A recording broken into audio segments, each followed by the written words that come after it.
میں نے اپنے والدہ کی یہ خدمت صرف تیری رضا کے لیے کی۔ ہمارے ایک عزیز ہیں، وہ مجھے بتا رہے تھے کہ ہم بھائی صبح جب دکان پہ جاتے ہیں تو پہلے اپنے والد اور والدہ کے پاس جاتے ہیں اور ان کے ہاتھ چومتے ہیں، ان سے اپنے سر پہ ہاتھ پھرواتے ہیں، پھر اپنے کام کے لیے جاتے ہیں۔ تو یہ والدین کا ایک احترام ہے۔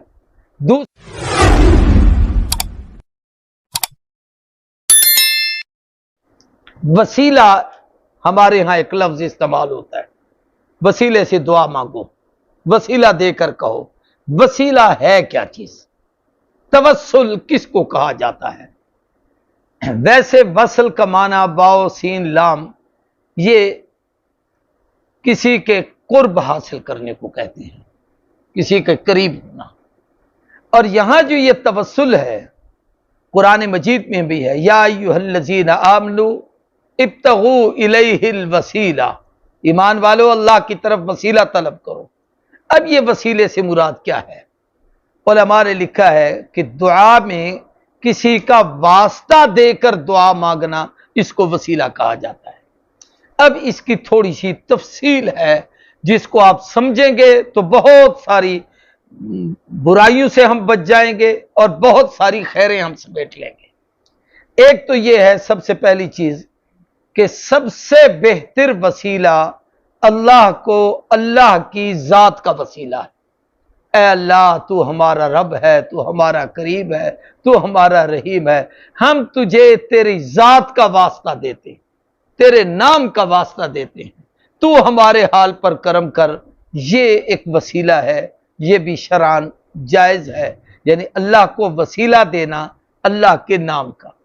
دوسرا وسیلہ دینا اللہ کے اسماء کا، اللہ کی جتنی صفتیں ہیں، اے اللہ تو رحیم ہے رحم کر، اے اللہ تو کریم ہے کرم کر، اے اللہ تو ستار العیوب ہے ہمارے عیبوں پہ پردے ڈال، اے اللہ تو غفار الذنوب ہے ہمارے گناہوں کو بخش دے۔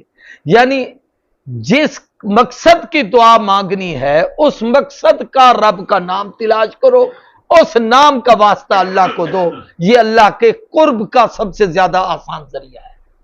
یہ بھی وسیلہ بغیر کسی تفریق کے سب کے ہاں مسلمانوں کے نزدیک جائز ہے، اس میں کوئی انکار نہیں۔ تیسرا وسیلہ ہے اعمال صالحہ کا۔ اس کی تفصیل ایک حدیث میں ہے کہ نبی کریم صلی اللہ علیہ وسلم نے، مشکات میں بھی روایت ہے اور باقی بھی کئی حدیث کی کتابوں میں، ریاض صالحین میں، کہ 3 آدمی جا رہے تھے، بارش ہو رہی تھی تو وہ ایک غار کے اندر چھپ گئے کہ یہاں جا کے آرام کریں۔ رات کو اوپر سے ایک پتھر لڑکا نیچے آ کے اس کے غار کے منہ بند ہو گیا۔ اب تینوں بزرگ رات کو اٹھے صبح تو پتھر کا منہ بند تھا، وہ اپنا غار کا منہ، پریشان ہوئے تو ہر ایک نے ایک ایک دعا مانگی اپنے اپنے مقصد کی، اور اس دعا میں انہوں نے کہا کہ جس کو اپنے اس عمل پر یقین ہے کہ یہ کام میں نے صرف رب کے لیے کیا ہے، مخلوق میں سے کسی کا کوئی تصور نہیں تھا، اللہ کو اس نام کا واسطہ دو۔ چنانچہ ان میں سے ایک نے یہ دعا مانگی کہ اے اللہ میرے والدین تھے، میں ان کی خدمت کرتا تھا، تو میں بکریاں چرانے کے لیے جب گیا واپس آیا تو میں روزانہ اپنے ماں باپ کی خدمت میں ان کے لیے دودھ پیش کرتا تھا۔ آیا تو والدین سو چکے تھے، میں دودھ نکال کے اپنی والدہ کے سرانے ساری رات کھڑا رہا، اٹھایا اس لیے نہیں کہ نیند میں خلل نہ آئے، اور بچوں کو پلایا اس لیے نہیں کہ ماں پر ترجیح نہ ہو جائے، تو حتیٰ کہ صبح ہو گئی اور میری ماں سوئی رہی اور میں اس کے سرانے دودھ لے کے کھڑا رہا۔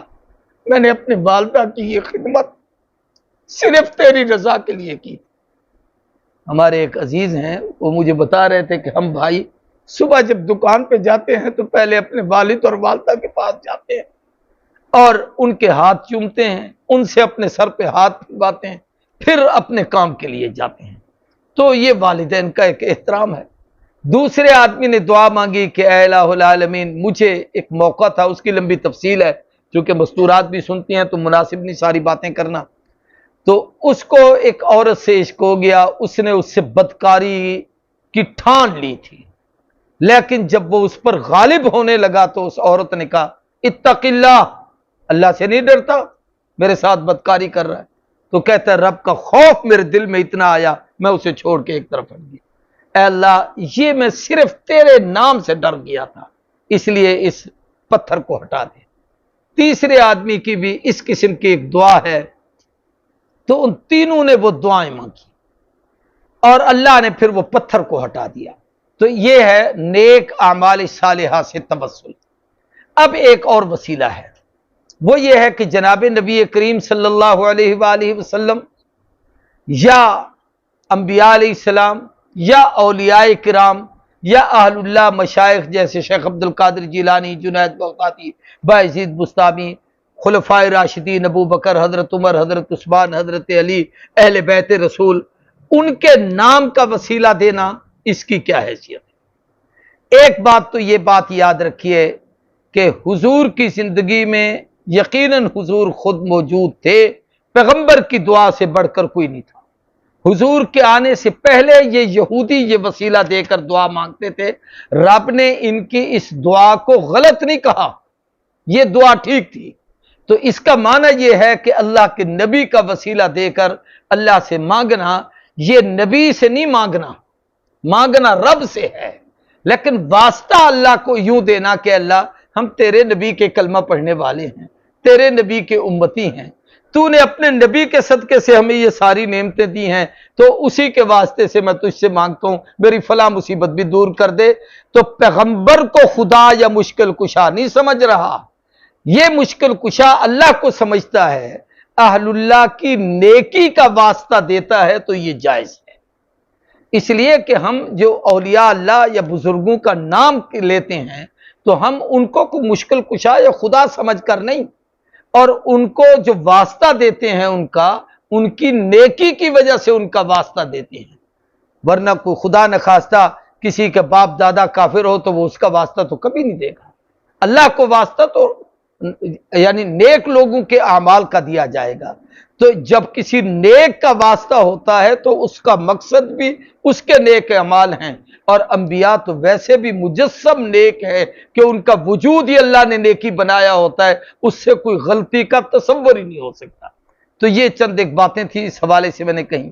تو وہ لوگ اللہ سے فتح مانگتے تھے کافروں پر، یہودی، نبی کریم صلی اللہ علیہ وسلم کے آنے سے پہلے، لیکن جب حضور آئے تو پھر ان لوگوں نے انکار کر دیا باوجود پہچاننے کے۔ اللہ فرماتے لعنت اللہ علی الکافرین، کافروں پر خدا کی لعنت۔ اگلی آیت میں اس کا نتیجہ بیان کیا گیا، بے سمجھتا رہو بھی، برا ہے جو خریدا انہوں نے، انفسہم، ان کے نفسوں نے، ان یکفروا بما انزل اللہ، یہ کہ کفر کرے اس کے ساتھ جو اللہ نے اتارا، بغاوت کرتے ہوئے، یہ کہ اللہ اتارے اپنے فضل سے جس کو چاہتا ہے اپنے بندوں میں سے، یعنی رب کی طرف سے اللہ اس کا پابند تھوڑی ہے کہ بنو اسرائیل کو ہی دین دے گا،